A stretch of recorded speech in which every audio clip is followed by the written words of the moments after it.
कुछ सिग्नल्स ऐसे होते हैं जो सिर्फ मशीन ही नहीं, एक भूत की तरह बोलते हैं। आज की कहानी एक ऐसे ही रिटायर्ड साइंटिस्ट की है जिसे एक ऐसा सैटेलाइट सिग्नल मिला जिसका कोई ऑफिशियली वजूद था ही नहीं, और उस सैटेलाइट सिग्नल में एक ऐसे एस्ट्रोनॉट की आवाज थी जो रिकॉर्ड्स में कभी स्पेस में गई ही नहीं। मैं डॉक्टर AM फारूकी 78 साल का हो चुका हूँ। साल 1995 से 2010 तक एस्ट्रोस्पेस रिसर्च डिवीजन ASRD में एक सीनियर कम्युनिकेशन इंजीनियर रहा हूँ। जब रिटायर हुआ तो हैदराबाद के आउटस्कर्ट्स में एक छोटी सी पर्सनल लैब खोल ली हॉबी के लिए। जनवरी 2024 में मुझे एक पुरानी सैटेलाइट का फ्रीक्वेंसी सिग्नल मिला जिसका नाम था ऑर्बिट 9। ऑफिशियल रिकॉर्ड्स में वो 1999 में लॉन्च हुआ था और 2004 में उसका कॉन्टैक्ट लॉस्ट हो गया था। ASRD के डेटाबेस में ये डीकमीशन्ड मार्क थी, लेकिन मुझे उसके ट्रांसमिशन बैंड पे कुछ अजीब मिल रहा था। वीक पल्सेस, इररेगुलर बीप्स और एक वेव फॉर्म बन रहा था जो एक वॉइस जैसा लगता था। मैंने इस सिग्नल को रिकॉर्ड करना शुरू किया। एक रात 2:42 पे सिग्नल कुछ ज्यादा ही क्लियर था। मैंने फिल्टर लगाया और पहली बार सुन पाया। मैं फ्लाइट ऑफिसर प्रेरणा बोल रही हूँ। अगर कोई सुन रहा है तो प्लीज रिस्पॉन्ड। मैं ऑर्बिट 9 से बोल रही हूँ। इस ऑर्बिट 9 में कुछ गलत हुआ है। मैं स्टन्ड रह गया। ASRD के सभी रिकॉर्ड्स चेक किए, लेकिन उसमें प्रेरणा दास नाम की कोई एस्ट्रोनॉट कभी थी ही नहीं। न कोई ट्रेनिंग प्रोग्राम में, न किसी अनऑफिशियल लिस्ट में। कहीं पे भी प्रेरणा दास ऐसा नाम नहीं था। तो फिर ये वॉइस आई कहां से? अगले कुछ दिन मैंने वो सिग्नल बार बार सुना। कभी वॉइस लो होती, कभी ग्लिच करती। हमेशा ये बोलती ऑर्बिट 9 पे कुछ गलत हुआ है।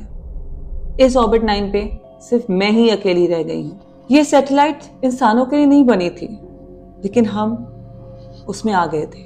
हर मैसेज के बाद एक स्टैटिक वेव आती थी, जैसे कोई सिस्टम ओवरलोड हो रहा हो। तब मैंने डिसाइड किया कि मैं किसी से पूछता हूँ। एक पुराने टेक्नीशियन को कॉल किया तो उसने मुझे ये बताया, और ये बहुत कॉन्फिडेंशियल था। उसने बोला ऑर्बिट 9 एक कवर मिशन, वो एक प्रोटोटाइप था, उसमें कोई क्रू नहीं होना चाहिए था। उसके बाद उस टेक्नीशियन ने कॉल डिस्कनेक्ट कर दिया। मैंने कई बार ट्राई किया, लेकिन उसने उसके बाद कभी कॉल उठाया ही नहीं। फिर मुझे एक ओल्ड आर्काइवल ब्लॉग मिला 2007 का, जिसमें एक इंजीनियर ने लिखा था ऑर्बिट 9 वॉज अ मिस्टेक। वो सिर्फ एक हमारी मिस्टेक थी।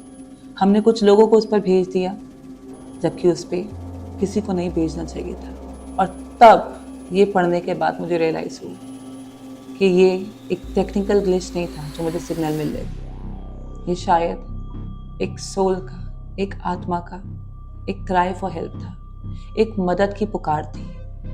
वो शायद अभी भी ऑर्बिट 9 में, स्पेस में हमें पुकार रही है, हमारी मदद चाहती है। फिर कुछ दिन बाद एक और मैसेज रिकॉर्ड हुआ जिसमें एक और आवाज़ थी, दे अबंडेंट अस। प्रेरणा, उन्होंने हमें छोड़ दिया।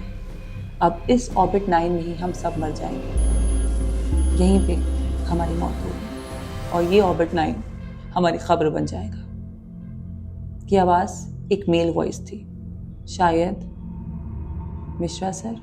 6 फरवरी सुबह 6:08 पर मुझे एक फाइनल सिग्नल मिला, एक फाइनल ट्रांसमिशन मिला मुझे ऑर्बिट 9 से। बहुत स्लो था, बहुत वीक था, जिसमें बोला गया सिर्फ एक सेंटेंस, मैं अब अकेली नहीं हूं यहाँ, मुझे अब वापस कभी मत लाना।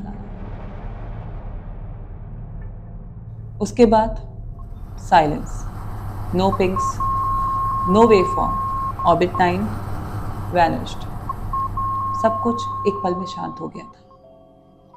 कोई भी सिग्नल नहीं मिल रहा था, जैसे कभी कुछ मिला ही नहीं हो। मैंने ASRD को रिपोर्ट भेजी, मुझे कोई जवाब नहीं मिला, सिर्फ एक फॉर्मल मैसेज मिला, डॉक्टर फारूकी ऑर्बिट 9 कब का बंद हो चुका है, तो आपसे रिक्वेस्ट है कि आप अपनी आगे की तहकीकात फौरन बंद कर दीजिए।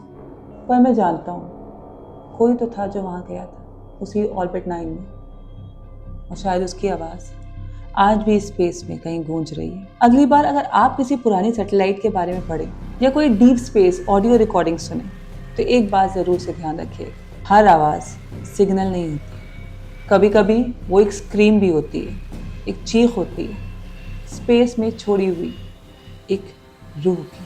ऑर्बिट 9, जिसका मिशन कभी कंप्लीट नहीं हुआ, लेकिन जिसका सिग्नल अब भी शायद लो फ्रीक्वेंसी में जिंदा है। तो कैसी लगी आपको ये कहानी? अगर आप भी अपनी कहानी हमें भेजना चाहते हैं तो हमारा ईमेल आईडी डिस्क्रिप्शन बॉक्स में दिया है, और अगर आप हमें अपनी कहानी अपनी आवाज़ में अपने अंदाज में सुनाना चाहते हैं तो वॉइस नोट भेजिए हमें हमारी ईमेल आईडी पे। मैं अदा आपको सुना रही थी खौफनामा की एक कहानी। अपना ख्याल रखिए, मिलती हूँ आपसे नेक्स्ट एपिसोड में।